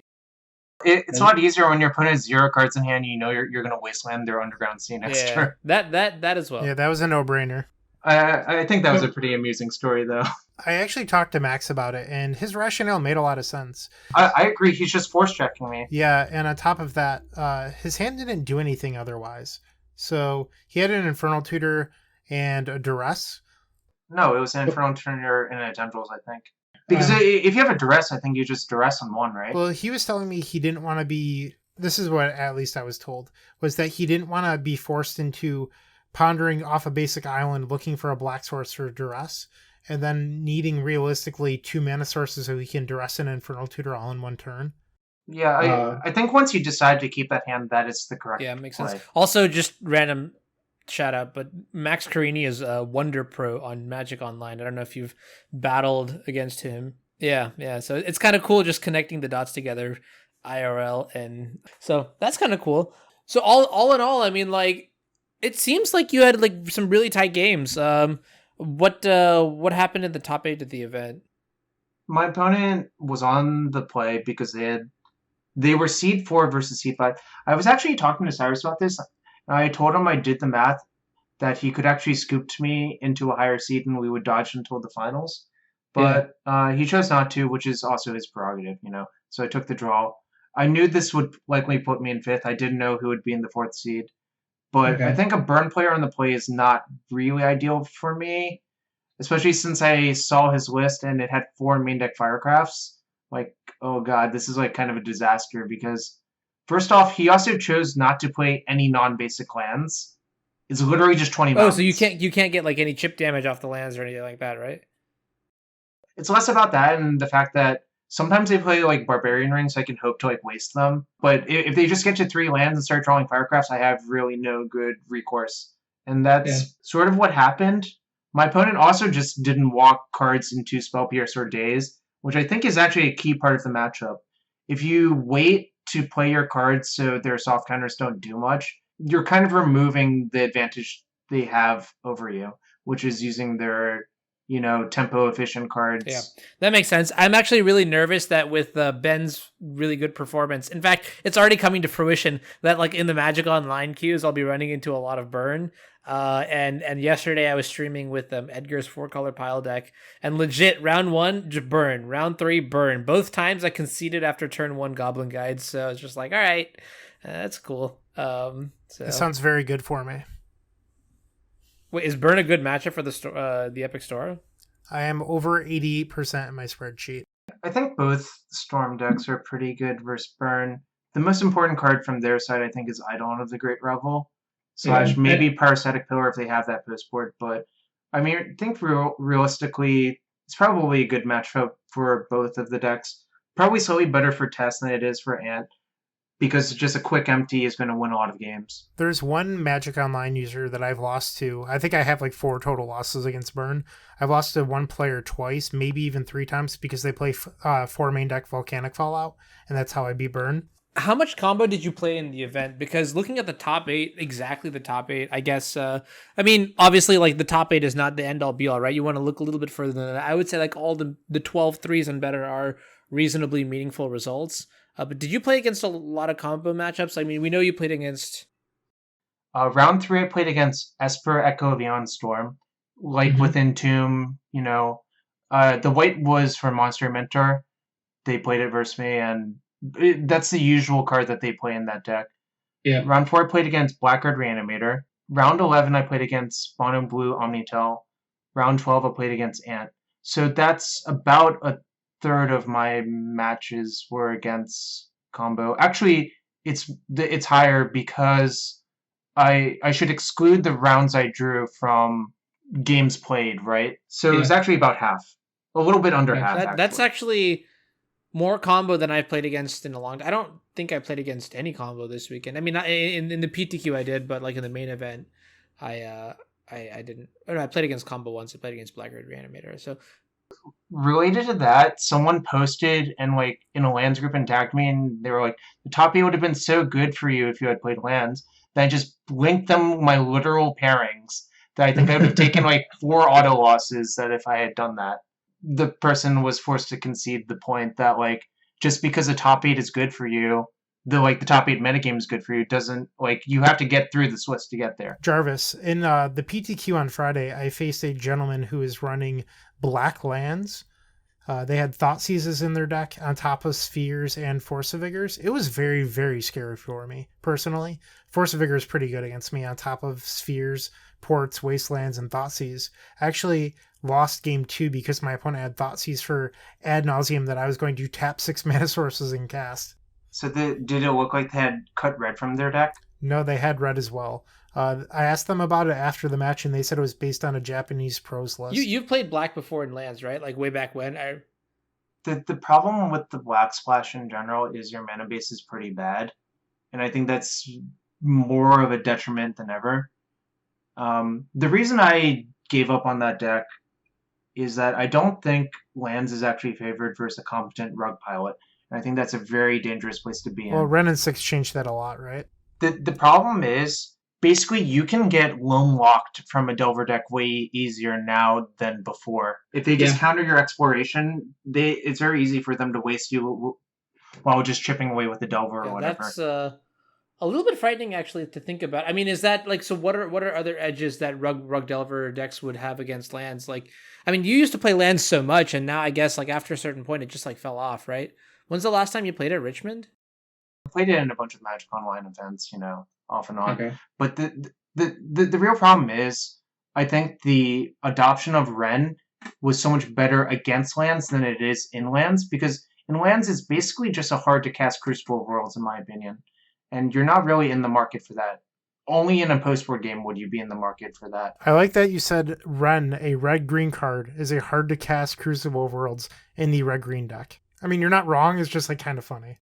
The secret of lands, and the thing that people have not realized, a lot of people still don't realize, is its mana base is like stretched basically as far as possible. Yeah, that's actually super. I when you add Wasteland, Rishadan Port, and all the utility lands like Maze of Ith and things like Those that. are all spells, Oh, bro. sure. Well, but what I mean to say is it's just like it feels more like a 3-color deck than a 2-color deck. You know what I mean? Like people will call it red green lands, but colorless is secretly like another aspect about it that I think I mean it's a significant enough portion where I would label it as such, right? Like Yeah, I once made the claim that I think people don't force a will Mox Diamond enough, and I still think that's true, probably. I get nervous every time my opponent goes turn 1 Mox Diamond because I'm like, I wonder how this game would play out if I had just like Spell Pierce this or like, forced it. Or, well, not forced it, but definitely Spell Pierce, something like that. Did you play against any depths in this event?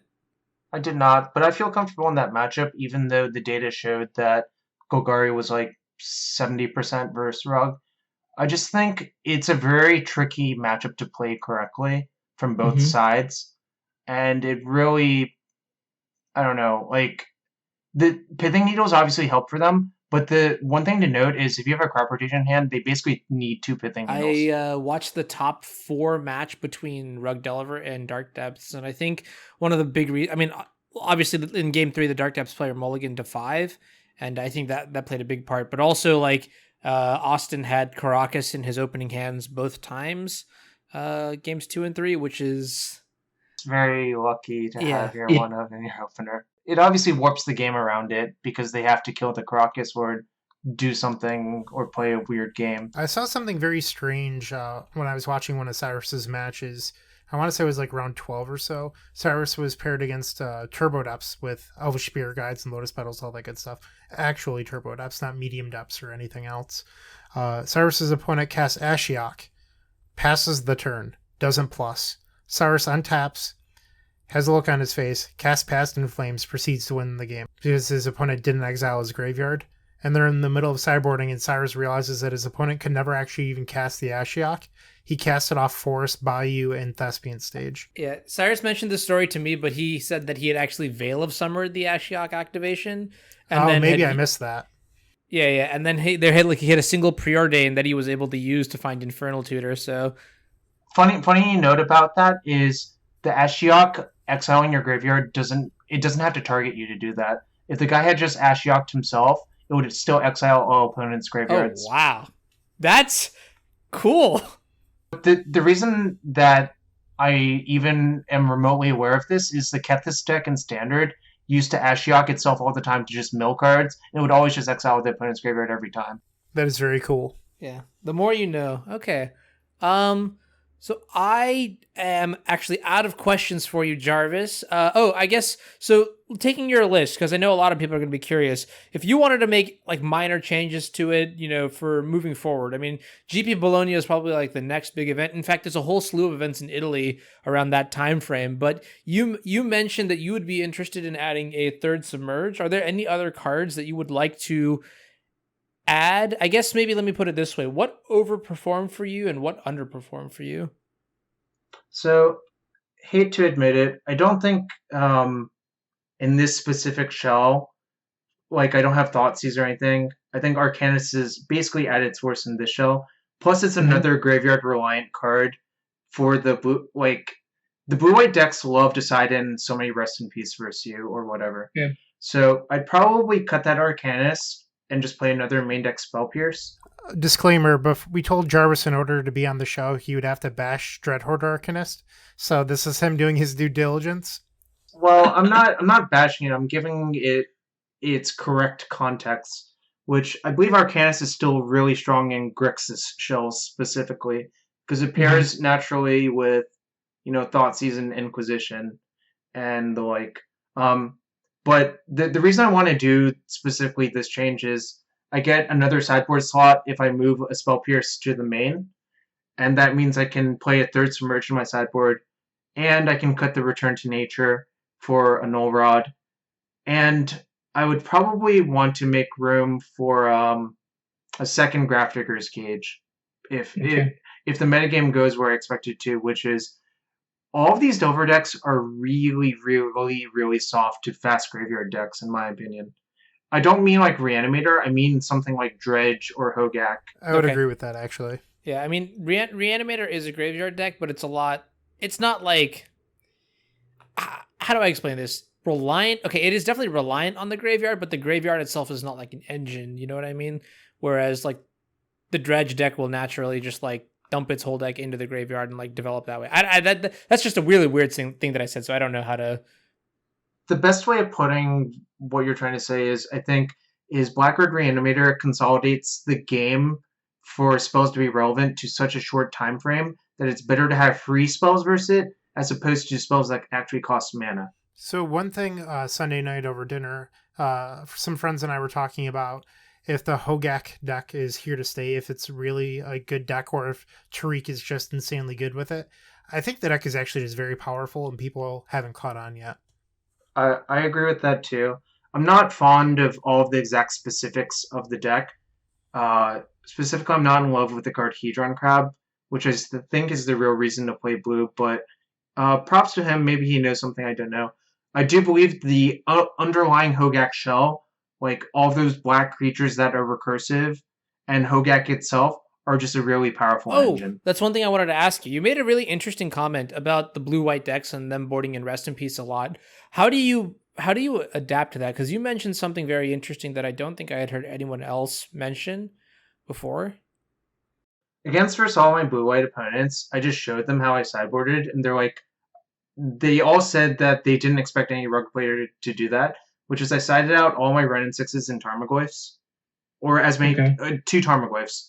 The mapping didn't quite work out where I could take out all of them. So I'd be a little bit low on threats, but that's okay because I'm replacing the threats with counter spells for their like bigger threats. So in one of the games, the plan worked perfectly. I just looked at my opening hand. It was like 2 Hex Drinkers, a True Name, and like a Spell Pierce or something. My opponent just spends their turns 2 and 3 casting Rest in Peace. I'm like, you got it, friend. I'm just not going to care about my graveyard whatsoever this game. Yeah. And I think that is part of like, that's just, to me, like, that's kind of why I like Legacy, just like even Magic on a higher level. That kind of adaptation is just freaking sweet. Like, you know what I mean? Like, because Rest in Peace is really good against Rug Delver, and you kind of just transformed your deck into something that just doesn't care about it, which is really, really cool. Yeah.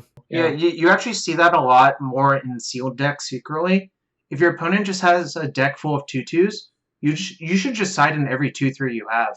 This is actually a similar concept, and that's why I believe playing sealed deck and other formats is just such a good way to get to ideas like that are not immediately obvious if you just do the same thing over and over.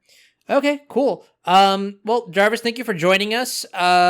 We were very, very glad to hear you. All this sort of insight that you provided is super awesome. And once again, congratulations on finishing in 6th place at the Grand Prix. That is super awesome. And yeah. Congrats on yet another Legacy GP top 8. Yeah. Thanks. I appreciate it. Hopefully I'll get another one to lock it up. Nice. Cool. All right. Thanks, Jarvis.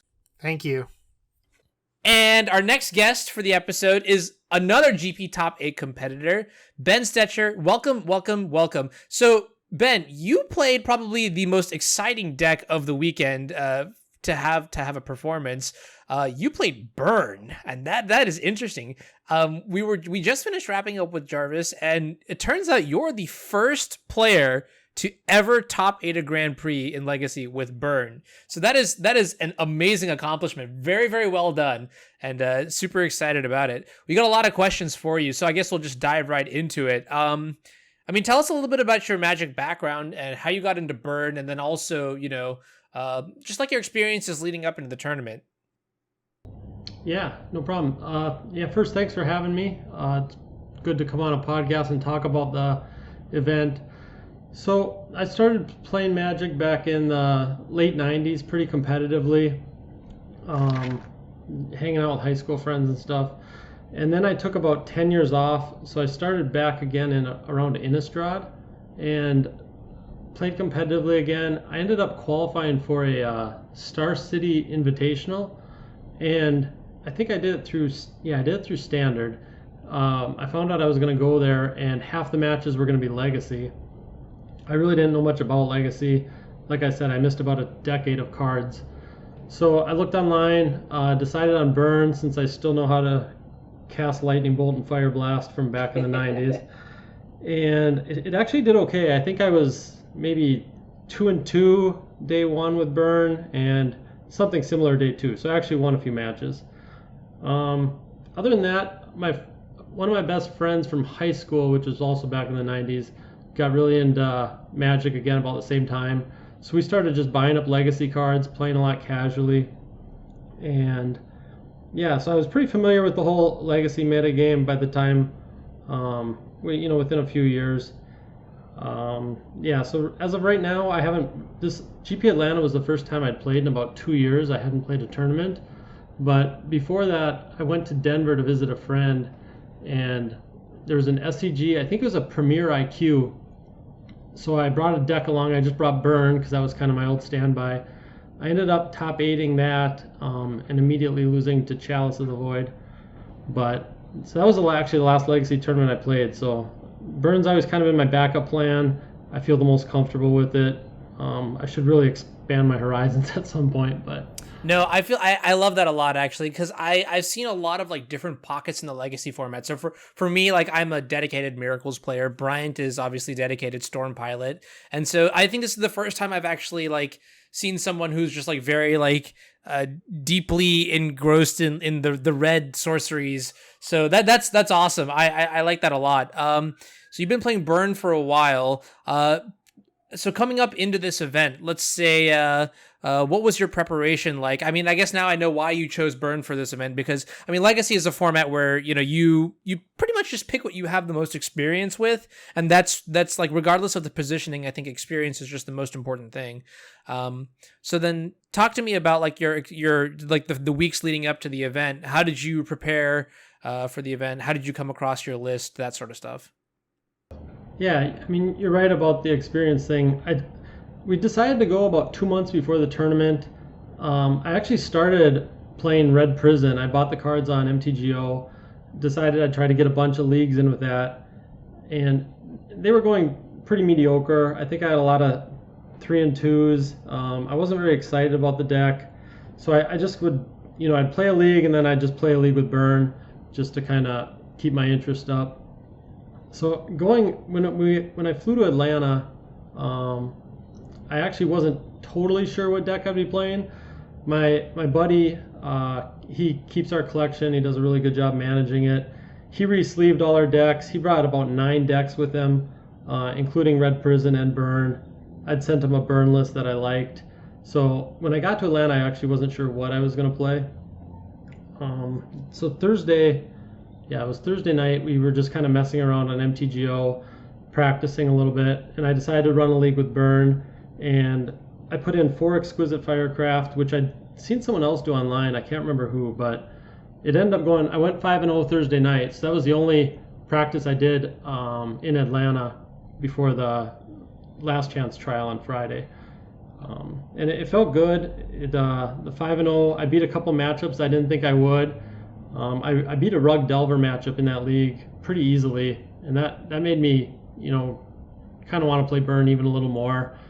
So I went to bed Thursday night, thinking I'd play Burn in a last chance trial, and, pretty heavily set on it, but seeing how Friday would go. Yeah, for sure. No, did you have buys going into the event, or because you mentioned you hadn't played in a lot of tournaments? Yeah, so I didn't have any. I played one last chance trial on Friday, and I actually didn't drop a game. So I won the 2 buys, kind of surprised myself. And once I had the buys, I told my friends that night, I'm definitely going to play Burn now. I kind of feel like once you get in the winner's bracket with Burn, your matchups are more and more likely to be favorable. If I played a Belcher opponent, I was going to lose easily. So. Yeah, but you don't see any of that stuff in like late in the tournament, right? So let's transition into that. It's a really good topic to talk about. So what exactly did you play against in this tournament on your way up? So mostly the grinder I played in, or the last chance trial, I think they used to call them grinders. I beat mostly fair decks, and then in the actual Grand Prix itself, day 1 I played 4 Delver decks. I also beat Storm, Bomberman, and Food Chain day 1, and all those matchups felt really good. I was beating before when I played Burn against Delver, it would often come down to a top deck. It'd be really close. I'd have 1 or 2 draws at a Burn spell to win it. I was winning them a little easier than normal this tournament. I'd have extra Burn left in hand, where my creatures would do a lot more work. And then the Bomberman and Food Chain, those were both a little slower combos, so I had a chance. I had a little bit of disruption for Bomberman. And then Storm is always, it seems like a really bad matchup, but I always managed to, maybe win half of those, maybe even a little more online because a lot of players aren't that good with it. Yeah. I mean, Eidolon and Pyrostatic Pillar are both very powerful cards in that matchup. So if you can find either of those and just sit on them, I resent that comment, Ben. Gotcha. So that was day 1 of the event, and then how did day 2 go? Day 1, I actually didn't drop a game until round 7 against Storm. Actually, I won the match, but so my friends were kind of giving me a hard time. I kept winning 2-0, and they were just laughing at me because I was playing Burn. And I really, after that league on Thursday night and that last chance trial on Friday, I was on, something like a 16-match win streak or something with Burn, and which is pretty unheard of. Yeah. So my matchups day 1 I thought were pretty good. I got pretty lucky not playing against Depths. And then day 2, I was pretty nervous going into it. And I actually had fairly bad matchups, but my draws were a lot better. So I beat another Delver deck. I beat Sneak and Show, Storm, and Dredge. So I started 4-0 day 2, and I was able to draw my last 2 rounds into top 8. Both of those were against Rug Delver, coincidentally. Wow, so you went undefeated in the Swiss then? No, I lost round 9 on day 1, which it really put me on tilt the whole night. I was so mad about it all night. I can get into that match a little later if you want. Okay, yeah, sure. But still, like finishing X1-2, I think Jarvis did the same thing. He was either he was X1-2, right? I don't remember. Yeah, him and I drew in round 14. We were the only 2 that could draw the final 2 rounds. Okay, that makes sense. So yeah, that's still a lock for top 8, which is super good. So then I guess looking at your deck, I'm not gonna lie, right? I don't really have much experience with Burn. I only have experience getting beaten by Burn. What would you say is the characteristic, like the hallmark of how you built this deck? So I guess I'm going to steal a little bit of your thunder. I noticed you said something about Firecraft, and you've got 4 of those in the deck, right? Besides that, let's take a look at. So I know some Burn players like to play like fetch lands. You've just got straight 20 lands, right? Yep, this is the first time I didn't play fetch lands when I played Legacy tournament, big or small, with Burn. Well, so as someone who doesn't know, what is the difference between playing fetch lands in Burn and not playing fetch lands in Burn? And do you think that's like a big decision, or is it kind of like a more minute thing? Maybe I'm just like overthinking it. Honestly, I think it probably saved me a couple games this tournament. I used to like them a lot because I played 4 Searing Blaze, and being able to cast those at instant speed was always a little bit of an advantage and get the full 3 points. And then I've always kind of liked the fact that over 2 or 3 fetch lands, your library gets a little thinned out. With the 4 Exquisite Firecrafts, I didn't really want to thin my library out much, and I also knew there was gonna be a lot of Delver. That matchup usually comes down to racing, and honestly, the thinning of the library just isn't worth the life loss. Yeah. I mean, that makes so much sense. It just feels like especially if you have like multiple fetches going on, 2 points of damage can matter so much. So I definitely see where you're coming from. Okay, now the sideboard, I'm just going to go through it, and you've got me a little bit curious here because I'm seeing cards in here that I haven't even seen really often in Legacy. So first of all, you start off with the 4 ley lines. That makes sense. That's good graveyard hate. You've got Dead Gone. You've got 2 Alpine Moon. That's pretty cool. 4 Smash to Smithereen, 2 Sulfuric Vortex, 1 Searing Blood, and 1 Skewer the Critics. So enlighten me here. I mean, let's just start with the craziest card in the sideboard. You've got the Skewer the Critics, right? So what exactly is the purpose of this card in the sideboard? So I gotta kind of go back to the main deck about that one. First of all, the main deck's pretty easy because all the cards basically do the same thing. That's kind of the trademark of Burn. But I really debated on the 4 Price of Progress main. I saw a lot of blue-red Delver, and then those, I don't know how to pronounce, is it Astrolabe? Yeah, Astrolabe. Yeah. Yeah, that card was driving me crazy online because no one was fetching duels, but they were still playing 4 colors. Yeah. So I went back and forth, and ultimately I think the prices are just worth the risk.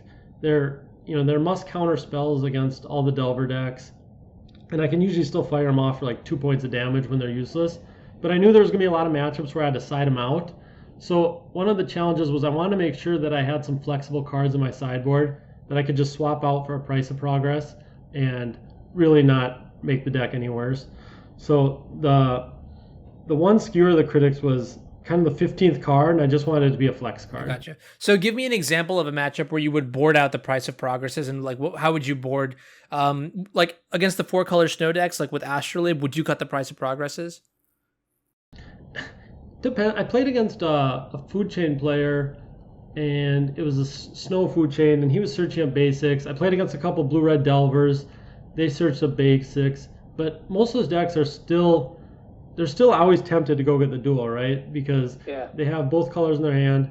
So I was usually able to sneak in a price of progress for 2, but just to hedge, I would usually side out 2 or 3 of them, just because I don't want to have 2 of them in my hand if they're just getting basics.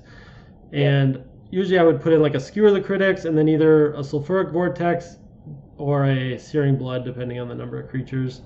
Sometimes a Dead and Gone if they're playing a lot of creatures. Gotcha. Yeah, that's really interesting, actually. So, I mean, when I looked at it, I was a little bit confused, but the way you've explained it, it just makes absolute sense here. Like the way that you're sort of sculpting the sideboard mapping. So it is really just about like having flexibility, and even more important than that, I guess, like applicability, if that makes sense.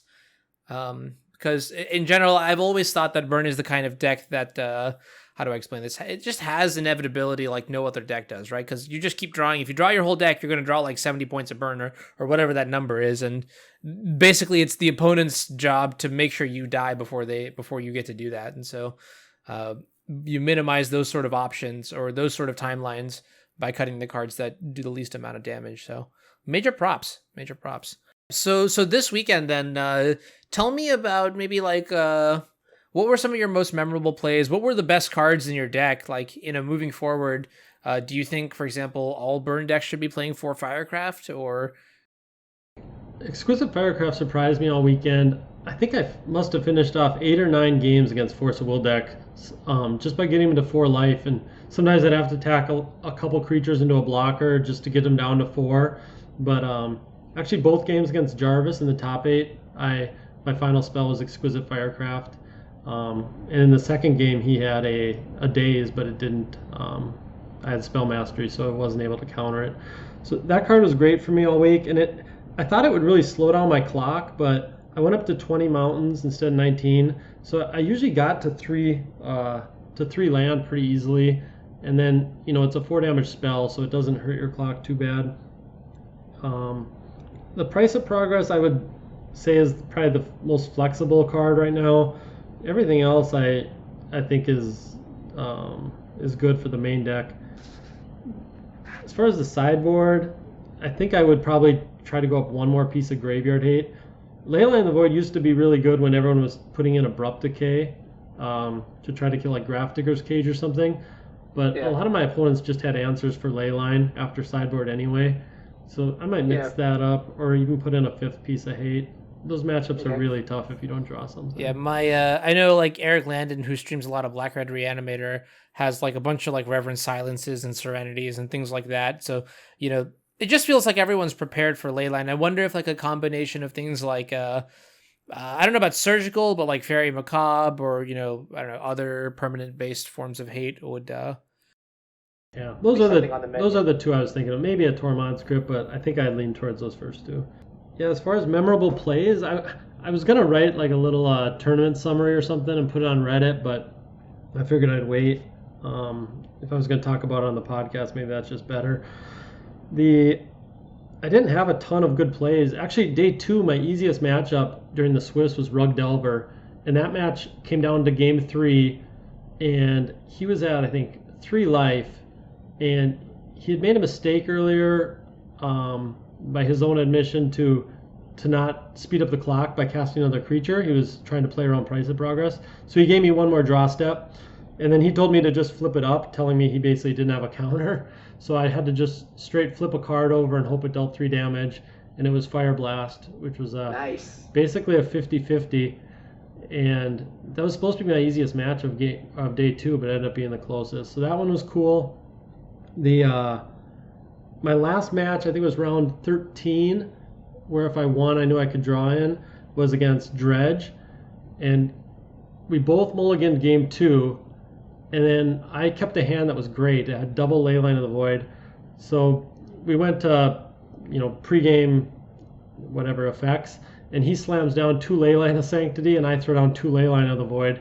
And we just kind of looked at each other and laughed. But I think I had a Swift Spear in my hand, and he conceded a few turns later. But That's so funny, actually. Okay. So yeah, tell me then, what happened in round 9 then? Because you mentioned that was a really awkward match for you. yeah, well, round 9, it was my first match over in the feature area, and they came over before the match and said, okay, there's 6 of you undefeated.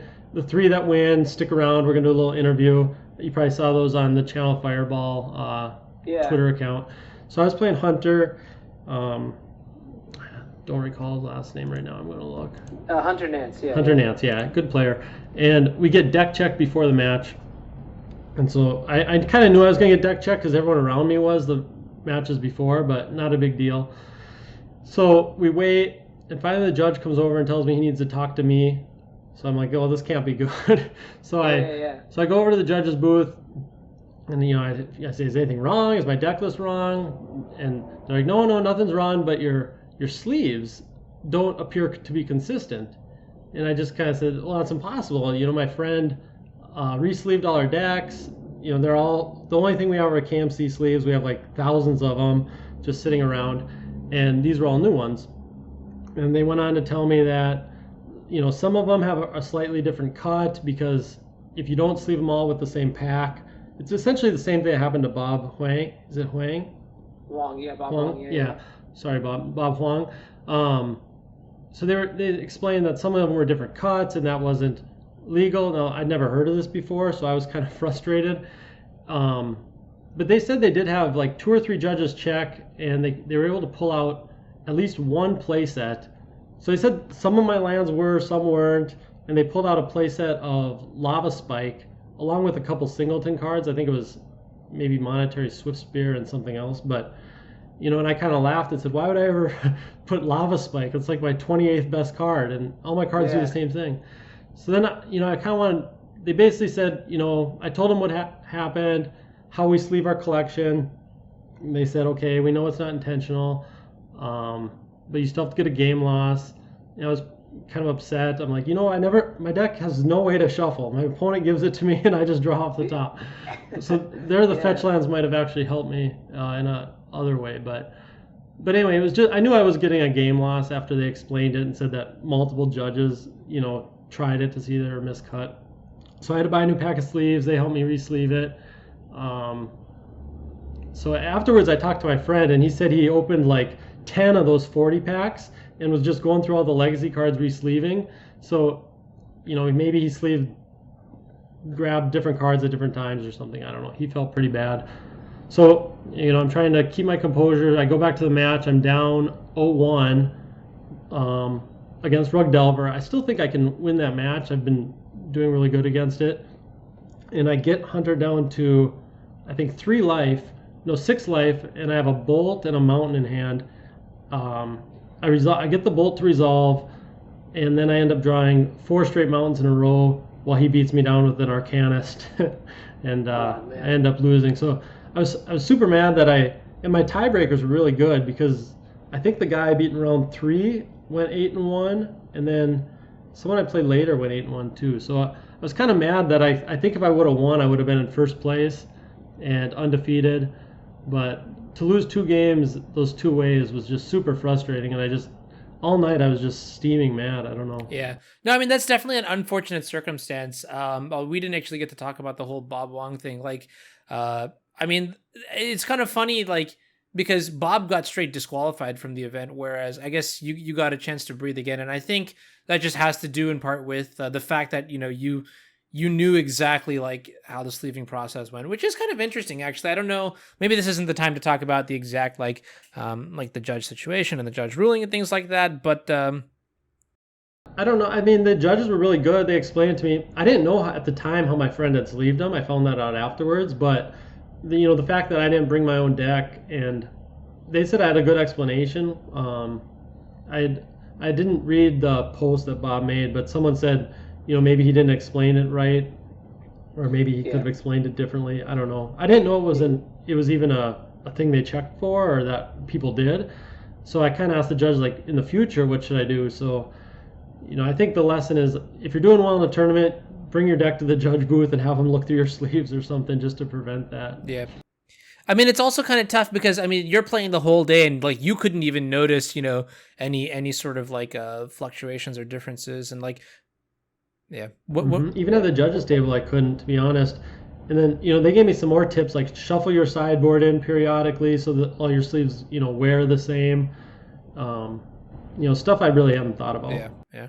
I know, like even like I got a good look at Bob's deck as well, and his deck was just like, I mean, from what I could tell, it looked perfectly fine. Like I didn't notice anything, nor would I have noticed anything unless like I knew I was looking for it, but even then, like I felt like a kind of a stretch. So yeah, I'm sorry about that experience. That's not the most fun way to pick up a loss in any situation. So I was more mad about the 4 mountains in a row, to be honest. Yeah. That is also not a very good way to go out either. When you're so close, and then but like the deck still, it feels like the deck performed pretty well for you overall. I mean, like, and top 4 of the GP is nothing to be ashamed about. And I mean, I did see the match against Cyrus. It just felt like the way, like, as hot as you were running this weekend, it was Cyrus's weekend to run a little bit hotter. Like he had some insane, like he like turn 2 combos and stuff like that or something like that. I don't remember. I actually played him in round 12. He was the last undefeated player. So I was actually the only person in the whole tournament to beat him. Nice. Yeah, which was nice. And he was great to play against. Really nice guy. I could tell he was a little frustrated after I beat him in the Swiss because he was, a win away from being undefeated and able to draw in. But actually, when I shook hands with Jarvis to draw in, Cyrus, ran over. He was the first one to come over and congratulate me, tell me good job, congrats on top 8. And then, so I was happy to play him again in the top, I think I played, top 4. But he went for it in both of our games in the Swiss from a pretty low life total without the Infernal Tutor, and basically chained together a bunch of blue cantrips and couldn't find it. And then, in the top 4, both his games were great. He played them good. Turn 1, game 2, he made 18 goblins on turn 1. And I think game 1, I kept the 1-lander with Eidolon, and he had Thoughtseize, Duress. So the game he didn't win until maybe turn 4 or 5. But I didn't get the second land to really put a serious clock on it. Okay, yeah, that makes. I think I remember seeing that as well. Your hand was like bolt, and then like chain lightning times 2 or something like that, and he was just like duressing and thought seizing those away. So yeah, makes sense. Well, I mean, that's still a very strong finish. Let me ask you this: what were your thoughts on the Atlanta metagame, and how would you? So I mean, moving forward, you suggested a couple of changes, right? Or you said like maybe the ley lines get adjusted. Yeah, I think I might play with the sideboard a little. I really like the main deck. The matchup against Rug felt good. I think I was 10-2 against Rug in games on the weekend, and I saw Rug Delver everywhere. I kind of wanted to avoid the whole Ren and 6 game, but I just think the fact that Rug Delver has the ability to grind now really makes a lot of people draw into it. And normally they're good players, and it's a deck that can win by tempoing you out on turn 4 or 5, or it can now just wasteland lock you. So it has a couple different approaches. Yeah. Do you have any tips for the Rug Delver matchup from the burn side? My main rule when I play against Rug Delver is don't get dazed. I kind of view the matchup as this: I want to win by turn 4 or 5, probably turn 5. So I get to see after draws probably 11 or 12 cards. Say 4 or 5 of them are going to be land, or say 4 of them are going to be land. I I have 7 cards, and I have to resolve probably 6 spells to win. So I was joking with my friends, it's kind of like my deck has Storm 6, but you get the whole game to get there. So as long as you don't get dazed, I think it's really tough for them to stop 2 or 3 spells, because they're using Force of Will, which deals some damage to them, or they're getting rid of cantrips and they can't find creatures to put a clock on you. So I try to play around daze. Rift Bolt's the best way to do that, because you can cast all your spells with the mana up, and then at the end just suspend Rift Bolt, and it sticks the daze in their hand. The other thing that I tried to pay attention to every match was really trying to figure out the clock, both from their side and my side, so I could usually figure out how many turns I had left to win, or how many turns I had left before they killed me, and then I would try to, if all they had out was like an Arcanist, I could play a little slower, try to cast Price of Progresses at the end of their turn, untap, and then cast some sorceries, kind of stretch their mana. But I think if you don't get dazed and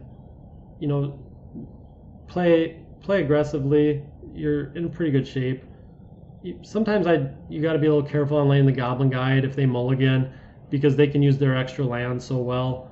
So if you have an opportunity, maybe play Swift Spear first.